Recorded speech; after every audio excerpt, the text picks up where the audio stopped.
Every morning when Vanessa Villeneuve goes to the basement to turn on her water, she's immediately reminded of the many repairs needed for her home. I have to shut it off here because the taps leak, the toilet runs. No windows, a water tank on the ground, and poor circulation is a recipe for.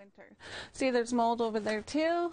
The house was left to Villeneuve when her father died in 2000. I did inherit all the issues. My brother Vincent and my sister Victoria assigned everything to me. I was just young. I was right into my teens. She moved away and the house was occupied by several relatives. When she returned home to Fort Liard, Northwest Territories in January 2018, she was shocked. Yeah, it doesn't work. No water comes out. But technically it's my room. So I live in the dining room. There's no balcony. So behind here, there are holes. I actually looked around and I cried because this is not the house I grew up in. Fort Liard is made up of roughly 500 residents, a mix of Dene, Métis, and non-Indigenous. Located 37 kilometers north of British Columbia, folks here often travel south to Fort Nelson for things like supplies, health appointments, and just to see family. But with the provincial and territorial border being closed due to COVID-19, a lack of resources in this community is taking a toll on the people here. Healthcare aid, Government of Alberta. Upon graduation this June, the single mother of two began job interviews.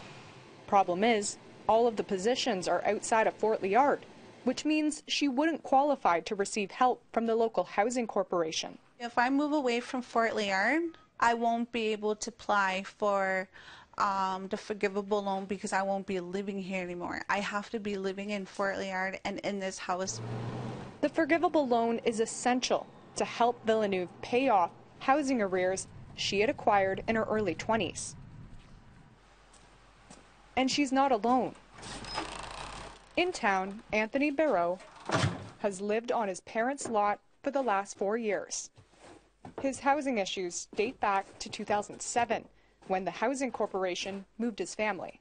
I lived there about 5 years maybe in that building. I was molding up and they moved us out of there due to water contamination.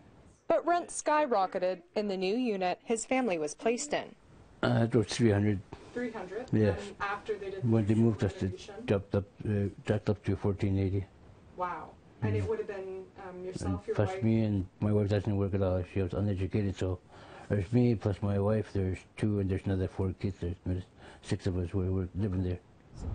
Months before his wife passed away in 2011, Barreau was up to $24,000 in arrears. It's not just Fort Liard either. According to a 2019 survey by the NWT Bureau of Statistics, 42% of all homes in the territory have at least one major problem. And core needs like affordability and overcrowding are on the rise.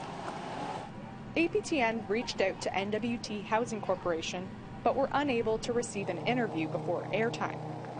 We did confirm, however, that a new community plan for Fort Liard is in the final stages to address housing issues.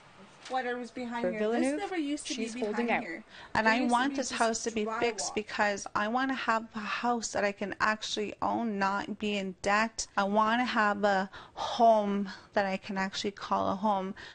Charlotte Mort Jacobs, APTN National News, Fort Liard.